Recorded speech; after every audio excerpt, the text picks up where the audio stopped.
encontramos varios textos que explican en pocas palabras el mensaje del Evangelio. Uno de esos textos es el tan conocido pasaje de Juan 3:16, porque de tal manera amó Dios al mundo que dio a su Hijo unigénito para que todo aquel que en él cree no se pierda, mas tenga vida eterna. Ese es un resumen del Evangelio, que Dios en su amor dio lo que él más amaba, a su Hijo Jesucristo, para salvar a todos aquellos que creen en él. Otro de esos textos es 1 Corintios capítulo 15 versículos 3 y 4, recordando a los corintios el mensaje que Pablo predicó entre ellos. Pablo les dice que Cristo murió por nuestros pecados conforme a las Escrituras, y que fue sepultado y que resucitó al tercer día conforme a las Escrituras. Este es el contenido de los hechos del Evangelio, resumido en 3 declaraciones. Cristo murió por nuestros pecados, Cristo fue sepultado, Cristo resucitó al tercer día. Y todo eso, dice Pablo, conforme a las Escrituras. En otras palabras, ese es el plan de salvación que Dios había anunciado de antemano a través de todo el Antiguo Testamento. Ahora, estos son los hechos que el mundo supuestamente está celebrando, está conmemorando, está recordando en estos días de Semana Santa o la Semana de la Pasión. Pero el texto que vamos a estudiar en la mañana de hoy, en Romanos capítulo 4, en este domingo de resurrección, no se limita a darnos un recuento de los hechos del Evangelio, sino también una explicación teológica del significado de esos hechos.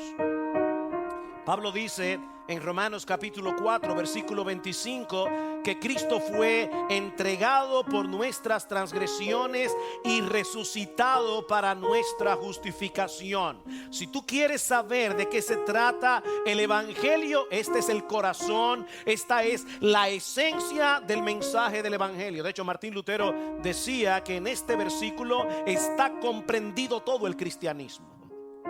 Todo el cristianismo está comprendido en las palabras de Pablo en Romanos capítulo 4 versículo 25. Fue por nuestras transgresiones que Cristo murió en la cruz del Calvario, pero Él fue resucitado para nuestra justificación. Ahora, esta declaración de Pablo en Romanos capítulo 4 versículo 25 es la conclusión de todo el argumento que Pablo viene trayendo a través del capítulo 4 para demostrar que la salvación de los pecadores no depende de lo que nosotros hagamos, no depende de lo que nosotros dejemos de hacer, depende de creer en lo que Dios ha prometido. En lo que Dios ha prometido a la luz de la persona y la obra de Cristo. En otras palabras, la salvación no es por las obras, la salvación es por la fe. Y para probar su punto, Pablo toma como ejemplo el caso de Abraham, que es el primer hombre de la historia del que se dice explícitamente que fue justificado por la fe en Génesis capítulo 15 versículo 6. Noten cómo Pablo comienza el capítulo 4. ¿Qué diremos entonces que halló Abraham nuestro padre según la carne? Es decir, en su naturaleza. Pablo está diciendo, ¿hay algún mérito que podemos atribuirle a Abraham? ¿Hay algo que él haya hecho y que le ayudó a ganar puntos para que fuera aceptado, para que fuera favorecido por Dios? Por supuesto que no, dice Pablo, versículo 2, porque si Abraham fue justificado por las obras, tiene de qué jactarse, pero no para con Dios.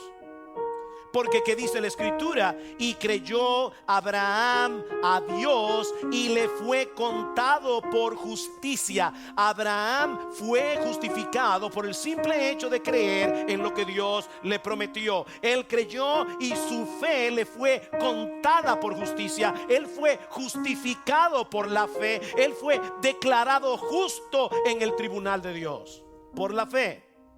Ser justificado no es otra cosa que estar bien con Dios, absolutamente bien con Dios. sin tener cuentas pendientes con Él que nos impidan ser aceptados en su presencia como una persona justa, como alguien que nunca ha violado su ley. Y así como Dios justificó a Abraham, es justificado todo aquel que cree. Noten una vez más el versículo 23 de Romanos 4. Y no solo por él fue escrito que fue contada, sino también por nosotros, a quienes será contada como los que creen en aquel que levantó de los muertos a Jesús nuestro Señor, el cual fue entregado por causa de nuestras transgresiones y resucitado para nuestra justificación. Noten que Pablo no dice aquí simplemente que todo el que cree será salvo. No, Pablo no dice eso. Hay mucha gente que cree, pero no se trata de una fe sin contenido. No se trata de una fe en algo, sino más bien una fe en alguien que hizo algo concreto para salvarnos.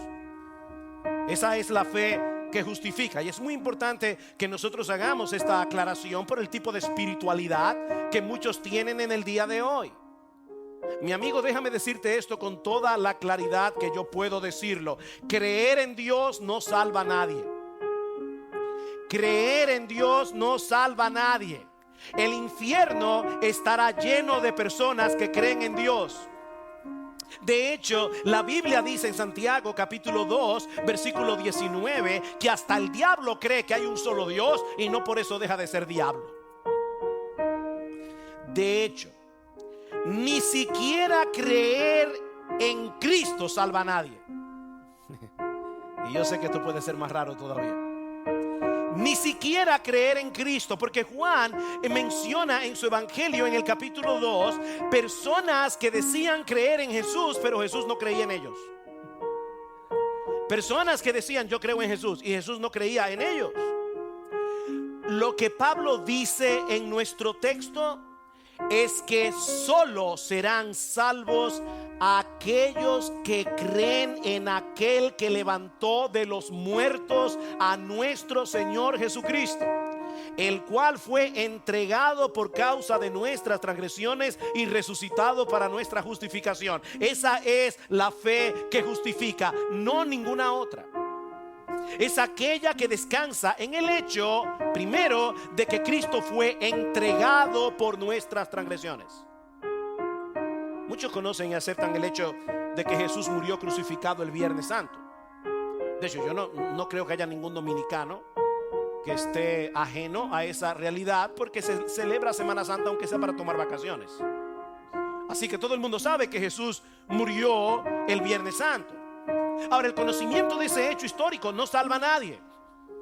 La fe que justifica es aquella que abraza de todo corazón el significado de esa muerte. El significado de esa muerte, que Cristo no murió como un mártir, sino como un salvador. Saber que Cristo murió el Viernes Santo no hace ninguna diferencia, a menos que aceptemos la razón de su muerte. Yo supongo que muchas de las personas que escucharon a los apóstoles predicando acerca de la muerte de Cristo lo compararon con el caso de Sócrates, sobre todo si eran de trasfondo griego. Sócrates fue condenado a muerte por los atenienses por enseñar filosofía, y todos sus alumnos a partir de ese momento tenían a Sócrates como un mártir de la verdad. Y ellos oían Cristo murió y pensaban tal vez y Sócrates también. O supongamos que tú le estás predicando el evangelio a un hindú. Hay individuos en el hinduismo que fueron martirizados por sus creencias religiosas. Así que lo que Pablo está diciendo en nuestro texto no es simplemente que Cristo murió. No, lo que Pablo está diciendo en nuestro texto es que Él fue entregado. Él fue entregado por causa de nuestras transgresiones. Y por el contexto es obvio que Pablo se refiere a Dios el Padre como aquel que lo entregó. Eso es lo que hay que creer para ser justificado: que Dios el Padre entregó a la muerte a Dios el Hijo. Y eso se ve claro en el contexto, porque dice: aquellos que creen en aquel que levantó de los muertos a Jesús. ¿Quién es aquel que levantó de los muertos a Jesús? Dios el Padre, el cual fue entregado por causa de nuestras transgresiones. ¿Entregado por quién? Por Dios el Padre. El mismo que levantó de los muertos a Jesús es el mismo que lo entregó por causa de nuestros pecados. Eso quiere decir que todos los que intervinieron en la muerte de Cristo, aunque fueron responsables de sus acciones, Judas, Herodes, Poncio Pilatos, la turba de Israel movida por los líderes religiosos de la nación, si todos ellos fueron culpables de la muerte de Cristo, pero ninguno de ellos entregó a Jesús por causa de nuestras transgresiones. Aunque ellos no tenían ni idea de lo que estaba ocurriendo detrás de la escena, cada uno de ellos estaba siendo un instrumento del decreto eterno de Dios. ¿Ustedes recuerdan aquel incidente cuando Pedro y Juan fueron llevados al concilio en Jerusalén y se les prohibió que predicaran el evangelio? En Hechos capítulo 4 dice que ellos, cuando fueron liberados, reunieron a la iglesia y le oraron a Dios pidiendo: Señor, danos valentía para seguir predicando. Y una de las cosas que ellos le dijeron a Dios en oración fue la siguiente: porque verdaderamente se unieron en esta ciudad contra tu santo Hijo Jesús, a quien ungiste, Herodes y Poncio Pilato, con los gentiles y el pueblo de Israel, para hacer cuanto tu mano y tu consejo habían antes determinado que sucediera. Ellos fueron culpables, pero sin saberlo hicieron lo que tú habías decretado que ellos hicieran. Así que fue Dios el Padre el que entregó a Dios el Hijo para que diera su vida en la cruz por nuestros pecados. Eso es lo que Pablo dice más adelante en Romanos capítulo 5 versículo 8. Pero Dios demuestra su amor para con nosotros en que, siendo aún pecadores, Cristo murió por nosotros. Dios demuestra su amor en ese aspecto, porque Cristo murió por nosotros. Y luego en Romanos capítulo 8 versículo 32 dice el apóstol Pablo: el que no eximió ni a su propio Hijo, sino que lo entregó. Aquí está la palabra otra vez: sino que lo entregó por todos nosotros. ¿Quién fue el que no eximió, el que no escatimó ni a su propio Hijo? Dios el Padre. Dice: el que no eximió a su propio Hijo, sino que lo entregó por todos nosotros, ¿cómo no nos concederá también con él todas las cosas? Así que la fe que justifica no cree simplemente que Cristo murió. No, la fe que justifica cree que Él murió por el decreto eterno de Dios el Padre, que lo entregó para que Él diera su vida por causa de cada uno de nuestros pecados. Él murió por nuestras ofensas en la cruz del Calvario. Él murió por todas las veces que tú y yo hemos violado su ley. Para la mayoría de las personas esto es incomprensible. Si Dios es amor, como dice la Biblia, y todopoderoso, ¿por qué no decidió perdonarnos a todos sin tener que sacrificar a su propio Hijo?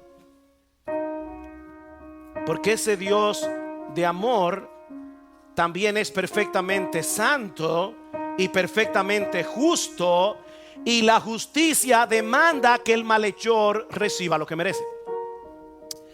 Imagínate a una mujer que llega a su casa y se encuentra a su esposo en los brazos de otra, siéndole infiel. ¿Cómo reaccionan las mujeres normales en medio de una situación como esa?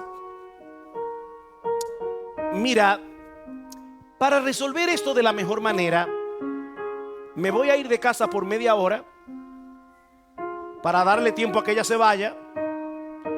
Y cuando yo regrese, me voy a hacer de cuenta que nada sucedió. Y tú y yo vamos a seguir la vida, vamos a seguir nuestro matrimonio como si nada hubiera pasado. No. Ustedes saben muy bien que ninguna mujer en su sano juicio reacciona de esa manera ante la infidelidad de su marido. Mis hermanos, es por eso que el perdón cuesta tanto. El perdón es costoso para el que perdona. Déjeme ponerlo de otra manera con un caso que nos atañe a todos aquí. Un caso real. Digo, no real porque el caso es real, pero yo voy a llegar a una conclusión que todavía no es real y yo espero que nunca sea real. Imagínate que en unas cuantas semanas aparece esta noticia en nuestros diarios. Esta es la lista de los nombres inculpados en el caso de Odebrecht, que ya fueron encontrados culpables por la justicia dominicana, pero el presidente de la República, en un acto increíble de amor y de misericordia, decidió perdonarlos a todos, como si nada hubiera pasado. ¿Cómo tú crees que reaccionaría la mayoría de los dominicanos? ¿Alabando al presidente por su amor y su bondad? ¿O profundamente indignados por la injusticia que se ha cometido? Mis hermanos, hay algo en todos nosotros que demanda una satisfacción. ¿Saben por qué? Porque nosotros fuimos hechos a la imagen de un Dios justo. Dentro de nuestro corazón nosotros deseamos, anhelamos que cada cual reciba lo que merece, excepto, por supuesto, nosotros mismos. En otras palabras, como yo le decía a alguien en estos días, queremos justicia para los demás. Para nosotros queremos misericordia. Pero la Biblia dice que algún día todos vamos a comparecer ante el tribunal de Dios.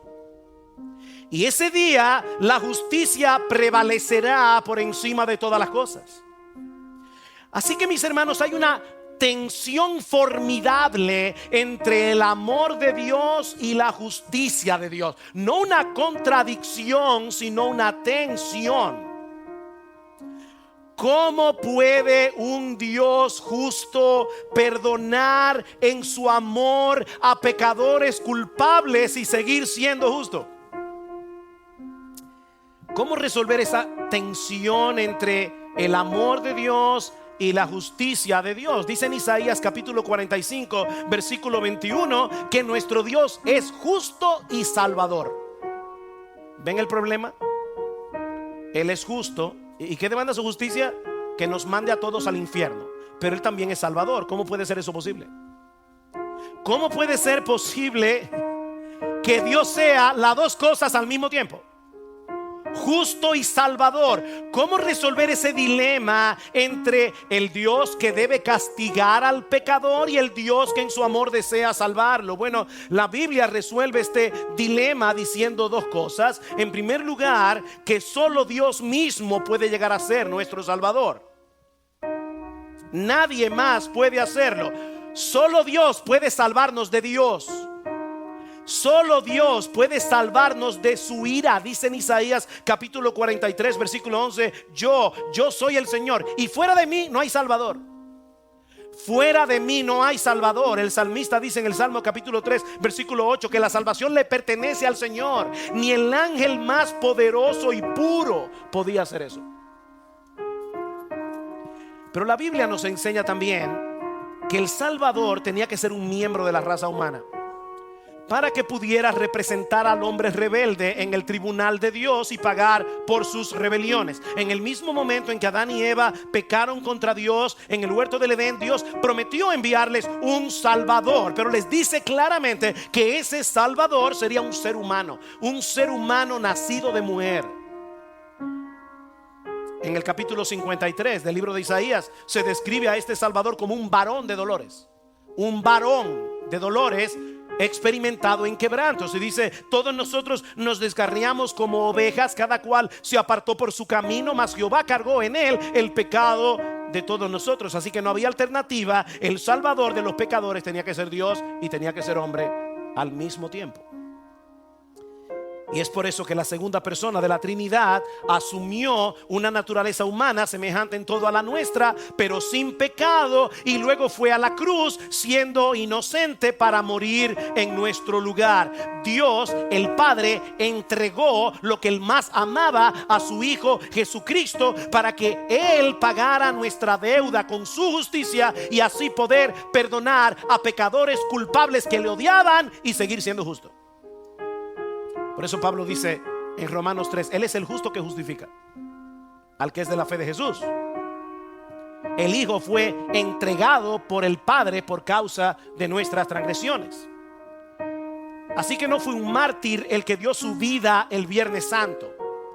Fue un Salvador. No fue un mártir. El Rey del universo que decidió voluntariamente y en obediencia a su Padre recibir en lugar de pecadores el castigo de la justa ira de Dios por todos y cada uno de nuestros pecados. Yo quiero hacer un desagradable ejercicio en esta mañana con ustedes. Yo quiero que ahora mismo tú recuerdes el pecado más horrible, el pecado más abominable que tú has cometido en toda tu vida. El pecado que tú no quisieras que lo presentáramos aquí en la pantalla en la mañana de hoy. El pecado que tú quisieras mantener en secreto. Lo que yo estoy diciendo, mis hermanos, es que cuando Cristo fue a la cruz a morir por ti, Él le pidió al Padre: por favor, Padre, castígame a mí por ese abominable, sucio, desagradable pecado que Él cometió. Castígame a mí. Ahora multiplica eso por todos los pecados que tú has cometido, y multiplica eso por todos y cada uno de los pecados que han cometido todos aquellos que Cristo vino a salvar, y vas a tener una idea aproximada de lo que significa que Dios el Padre entregó a su Hijo. Al que no conoció pecado, por nosotros Dios lo hizo pecado para que nosotros fuésemos hechos justicia de Dios en Él. Pero esa no es toda la historia. Y gloria al Señor que esa no es toda la historia. Si Cristo hubiera muerto en la cruz y no se hubiera levantado vivo de la tumba, su muerte habría sido en vano. Nosotros no tendríamos ningún evangelio que predicar. Ese es el argumento de Pablo en 1 Corintios capítulo 15, que es el gran capítulo de la resurrección en el Nuevo Testamento. Algunos en Corinto estaban negando la posibilidad de una resurrección corporal, y Pablo les dice: si no hay resurrección de muertos, tampoco Cristo resucitó. Y si Cristo no resucitó, entonces nuestra predicación es vana, y también es vana vuestra fe. Aún estáis en vuestros pecados si Cristo no resucitó. Lo que Pablo está diciendo en 1 Corintios 15 es lo mismo que dice en Romanos capítulo 4. Para ser salvos no basta con creer que Cristo fue entregado por nuestras transgresiones, sino también que Él fue resucitado para nuestra justificación. De hecho, noten una vez más el versículo 23. Y no solo por Él, es decir, por Abraham, fue escrito que le fue contada. O sea, Génesis capítulo 15 versículo 6 no se encuentra allí simplemente para que sepamos cómo fue salvo Abraham. Eso es lo que Pablo está diciendo aquí. No solo por él fue escrito ese texto. Ese texto fue escrito para ti y para mí. Ese texto no fue escrito para que sepamos cómo fue que Dios salvó a Abraham. No, ese texto fue escrito para enseñarnos que la justificación de cualquier pecador es por la fe. Nunca ha habido otro medio de salvación. Abraham creyó y su fe le fue contada, le fue imputada por justicia. La salvación siempre ha sido, siempre será por medio de la fe. Ahora, mis hermanos, ¿qué fue lo que Abraham creyó en ese momento de la historia redentora? Lo que Abraham creyó es que Dios es capaz de darle vida a un muerto. Eso fue lo que Abraham creyó. De hecho, eso es lo que Pablo nos explica en el capítulo 4 a partir del versículo 16. Si me van a permitir leerlo de la versión Reina Valera del 60, yo creo que puede ayudarnos a entender mejor el argumento de Pablo. Dice Pablo: por tanto es por fe para que sea por gracia, a fin de que la promesa sea firme para toda su descendencia, no solamente para la que es de la ley, sino también para la que es de la fe de Abraham, el cual es padre de todos nosotros delante de Dios, a quien creyó, el cual da vida a los muertos y llama las cosas que no son como si fuesen. Dios le prometió un hijo a Abraham y él creyó en esa promesa, a pesar de que para él era imposible tener un hijo, no solo porque tenía casi 100 años y Sara alrededor de 90, sino que ya era estéril. Así que lo que Abraham creyó es que Dios es poderoso para cumplir lo que promete, aún el hecho de traer vida a través de un vientre muerto. Esa fue la fe que a Abraham le fue contada por justicia. Ahora comienzan a conectar por qué la fe de Abraham es muy parecida a la nuestra. Abraham creyó que si Dios promete darle un hijo, él puede hacerlo a través de un vientre muerto. Ahora sigue diciendo Pablo, perdón. Él creyó en esperanza contra esperanza, para llegar a ser padre de muchas gentes, conforme a lo que se le había dicho: así será tu descendencia. Y no se debilitó en fe al considerar su cuerpo, que estaba ya como muerto, siendo casi de 100 años, o la esterilidad de la matriz de Sara. Tampoco dudó por incredulidad de la promesa de Dios, sino que se fortaleció en fe, dando gloria a Dios, plenamente convencido de que era también poderoso para hacer todo lo que había prometido. Por eso, dice Pablo, su fe le fue contada por justicia. La fe de Abraham fue muy específica. Él no creyó en Dios. No. Él creyó que Dios podía cumplir su promesa de darle un hijo, aunque él y su esposa estaban casi muertos. Y es de una manera similar que opera en nosotros la fe que justifica, dice Pablo en el versículo 25, el cual fue entregado por nuestras transgresiones y resucitado para nuestra justificación. ¿Se dan cuenta, mis hermanos, que la fe de Abraham es muy parecida a la nuestra en muchos sentidos? Él creyó que el vientre muerto de Sara podía engendrar vida por el poder de Dios, simplemente porque Él lo prometió. Nosotros creemos que por ese mismo poder la tumba de Cristo no pudo retener su cuerpo muerto, sino que al tercer día Él salió victorioso de allí y vivo para no ver muerte nunca más. Cristo fue entregado por nuestras transgresiones, Él fue resucitado para nuestra justificación. Es porque Cristo resucitó que nosotros somos justificados, declarados justos al creer que Él resucitó, que murió por nuestros pecados y que resucitó para nuestra justificación.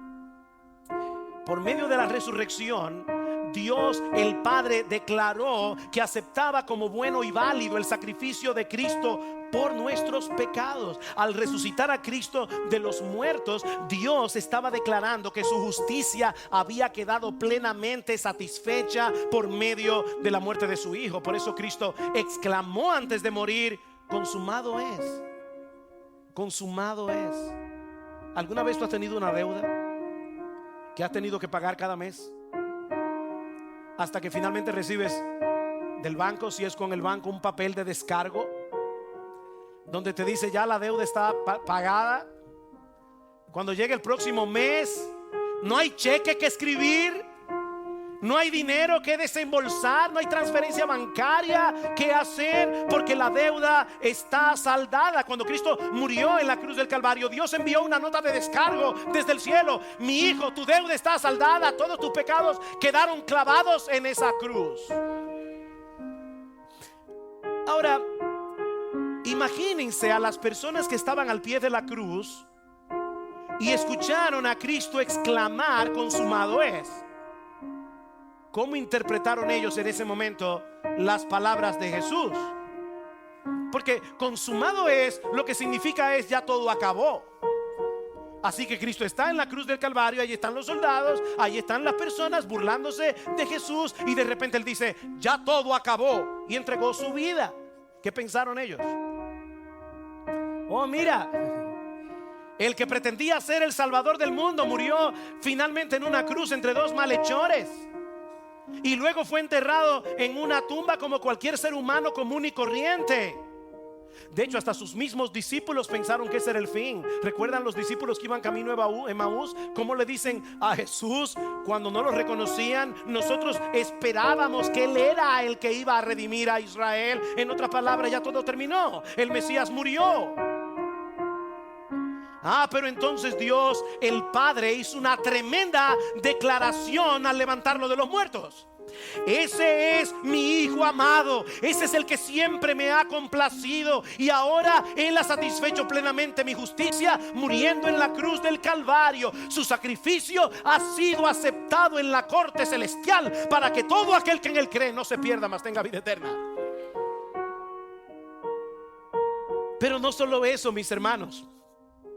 Es porque Cristo resucitó, es porque Cristo está vivo y reinando a la diestra del Padre, que hoy nosotros podemos unir nuestra vida a la suya por medio de la fe. Y hace poco predicamos acerca de ese tema. De tal manera que la justicia de Cristo viene a ser nuestra por el simple hecho de creer. Escuchen lo que sigue diciendo Pablo un poco más adelante en Romanos capítulo 8 versículo 1. Por consiguiente, no hay ahora condenación para los que están en Cristo Jesús. Ya no hay condenación para aquellos que están en Cristo Jesús. ¿Por qué no? Porque todos los creyentes estamos en Él, estamos unidos a Él por la fe. Y predicamos hace poco de eso. Todo lo que Cristo hizo, lo hizo como nuestro representante. Nosotros fuimos elegidos por Dios el Padre desde antes de la fundación del mundo, como dice Pablo en Efesios capítulo 1 versículo 3, para que Él nos representara en su vida perfecta, en su muerte y en su resurrección. Es por eso que más adelante en el capítulo 2 de su carta a los Efesios, Pablo dice que todos nosotros, los que hemos creído en Cristo, dice que Dios nos dio vida juntamente con Él, y juntamente con Él nos resucitó, y asimismo nos hizo sentar en los lugares celestiales en Cristo Jesús. Nuestras vidas están unidas a un Cristo vivo por medio de la fe, y por lo tanto su vida ahora es nuestra vida. Estar unidos a un Salvador muerto no puede darle vida a nadie. Pero Cristo resucitó y nosotros resucitamos juntamente con Él. Todos nuestros pecados fueron clavados en la cruz. Y cuando Él salió de la tumba el domingo de resurrección, nosotros resucitamos con Él para andar en novedad de vida. Eso es lo que Pablo demuestra en Romanos capítulo 6. Fuimos sepultados con Cristo, pero resucitamos con Él para andar en novedad de vida, para que ya no sirvamos más al pecado, dice Pablo. ¿Ven el punto, mis hermanos? Nuestras vidas están unidas a un Cristo que murió y resucitó, y por lo tanto podemos estar absolutamente seguros de que ya no tenemos cuentas pendientes en el tribunal de Dios, y que la vida del Cristo resucitado ahora se manifiesta en nosotros para que no sigamos siendo siervos del pecado. Y cuando ese Cristo victorioso regrese en gloria, todos los que han muerto unidos a Él por la fe serán resucitados. Y todos los demás que estemos vivos en ese momento seremos transformados en un abrir y cerrar de ojos con un cuerpo semejante al suyo después de su resurrección. Porque es necesario que esto corruptible se vista de incorrupción y esto mortal se vista de inmortalidad. Y cuando esto corruptible se haya vestido de incorrupción y esto mortal se haya vestido de inmortalidad, entonces se cumplirá la palabra que está escrita: sorbida es la muerte en victoria. ¿Dónde está, oh muerte, tu aguijón? ¿Dónde, oh sepulcro, tu victoria? Cuando el corredor dominicano Félix Sánchez ganó la medalla de oro en Atenas en el 2004 y luego en Londres en el 2012 como corredor de 400 metros en valla, todos los dominicanos nos sentimos representados en esa victoria. Y yo no sé tú, yo no soy muy deportista, pero cuando un dominicano va a competir, me gusta verlo. Y yo me ericé cuando vi el himno dominicano y vi a Félix Sánchez corriendo con la bandera a través de todo el estadio. En cierto modo nosotros podemos decir que él ganó esa medalla para todos nosotros. Ahora, lo cierto es que ninguno de nosotros tenemos esas medallas en casa. Ni ganamos el dinero que viene con la medalla, ni disfrutamos de la fama de Félix Sánchez. Cuando tú sales a la calle, nadie te pide tu autógrafo por lo que Félix Sánchez hizo. O sea, es verdad que él corrió en representación de nuestro país y todos celebramos su victoria, pero hay un sentido muy personal en esa carrera. Pero no con Cristo, hermanos.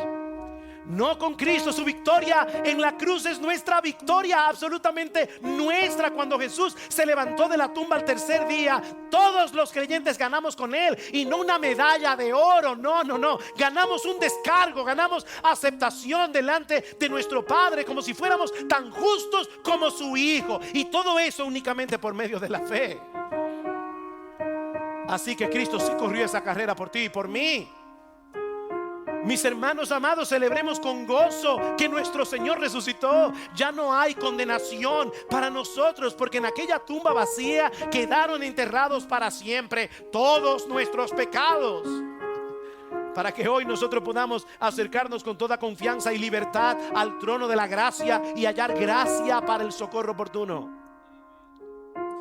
Gocémonos en la esperanza ciertísima de que algún día nuestro Señor Jesucristo volverá y transformará el cuerpo de la humillación nuestra para que sea semejante al cuerpo de la gloria suya. Y mientras tanto, mis hermanos, vivamos en el poder del Cristo resucitado. Recordemos que el pecado que todavía mora en nosotros ya dejó de ser nuestro rey. Ese pecado ya no puede dominarnos a su antojo. Cristo en la cruz venció al diablo, venció al pecado, venció el mundo, porque Él resucitó. Y todos aquellos que hemos creído en Él somos más que vencedores por medio de aquel que nos amó. Escuché una historia cuando estaba en Colombia y se la contaba anoche a alguien que me impactó tanto. Un hombre llega a New Orleans antes de la guerra de secesión y va al mercado de esclavos, y allí encuentra a una joven esclava que está siendo vendida, y hay dos hombres pujando por esta mujer y diciéndose entre sí todas las vulgaridades de las cosas que pensaban hacerle si llegaban a comprarla. Y este hombre, en su indignación, comienza también a pujar por esta joven, hasta que finalmente levanta su mano y dijo: todo lo que ellos ofrezcan, yo ofrezco el doble. Fue vendida este hombre. Él se acerca al lugar donde esta mujer estaba siendo vendida, y cuando la trata de bajar de allí, ella lo mira de frente y lo escupe en la cara. Él se limpia la saliva y se lleva a esta mujer amargada y airada a la oficina donde un abogado va a firmar su acta de emancipación. Entran en la oficina, la muchacha vuelve y lo mira, vuelve y lo escupe en la cara con desdén, con odio. Él se limpia la saliva y trata de explicarle lo que él está haciendo allí, pero ella no lo entiende, así que lo escupe otra vez. Él se olvida por un momento de la mujer, le pide al abogado que firme, que escribe el acta de emancipación, firma el acta y le dice: joven, tú no me estás entendiendo. Yo te compré para darte libertad. Yo te compré para hacerte libre. Y le entrega el acta de emancipación con su firma. Ella mira este papel sorprendida y le dice a este hombre: ahora soy yo la que quiere pedirle un favor. ¿Pudiera ser su sierva de por vida? ¿Quién no quiere ser esclavo de alguien así? Cristo nos compró, mis hermanos, con su sangre para hacernos libres. Pero extrañamente, al hacernos libres, nos hizo sus siervos voluntarios. Él es nuestro Señor, y nosotros no tenemos un gozo más grande que vivir para Él y que servirle a Él. Él dio su vida por nosotros y resucitó por nosotros. Y mi amigo, si tú estás aquí sin Cristo en esta mañana, déjame recordarte una vez más que no basta con creer en Dios para ser salvo. No, ni siquiera es suficiente que creas en Jesús. La fe que justifica es aquella que descansa enteramente en aquel que entregó a su Hijo por nuestras transgresiones y lo resucitó para nuestra justificación. Mi amigo, recuerda el caso de Abraham. Él fue justificado simplemente porque creyó en la promesa de Dios, y de ese modo le dio gloria a Dios, dice Pablo, al creer en la palabra de Dios, a pesar de lo que él sabía de sí mismo. Abraham sabía que él no podía tener un hijo. Abraham sabía que Sara tampoco, que el vientre de su mujer estaba muerto. Pero él creyó. Él creyó. Esa es la fe que justifica. Es aquella que descansa en la palabra de Dios, a pesar de lo que nosotros sabemos de nosotros mismos. Es como dice Martin Lloyd-Jones: un cristiano es aquel que puede enfrentar su pasado, es aquel que puede ver su propia vileza y saber que aún así ha sido aceptado por Dios únicamente en virtud de la justicia de Cristo, que es puesta en nuestra cuenta por medio de la fe. Eso es un cristiano. La fe verdadera es aquella que se atreve a decir junto con Pablo, con toda confianza, con toda convicción: ¿quién acusará a los escogidos de Dios? Dios es el que justifica. ¿Quién es el que condenará? Cristo es el que murió, más aún el que también resucitó, el que además está a la diestra de Dios, el que también intercede por nosotros. En otras palabras, dice Lloyd-Jones, cuando el diablo venga a acusarte, tú puedes decirle con toda convicción: a pesar de lo que yo sé de mí mismo, a pesar de lo que la ley dice de mí, a pesar de lo que el infierno sabe de mí, yo sé que soy justificado porque he confiado enteramente en aquel que entregó a su propio Hijo por mis transgresiones y lo resucitó para mi justificación. Oh, mi amigo, deposita tu fe en ese Dios todopoderoso y compasivo que diseñó ese gran plan de salvación a través de la persona y de la obra de su Hijo, y serás salvo.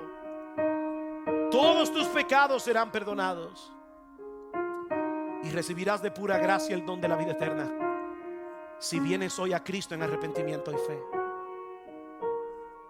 Permíteme concluir con estas hermosas palabras de bendición que encontramos en el capítulo 13 de la carta a los Hebreos, mientras los hermanos de la música vienen a acompañarnos en un último himno. Y el Dios de paz, que resucitó de los muertos a nuestro Señor Jesucristo, el gran pastor de las ovejas, por la sangre del pacto eterno, os haga aptos en toda buena obra, para que hagáis su voluntad, haciendo Él en vosotros lo que es agradable delante de Él, por Jesucristo, al cual sea la gloria por los siglos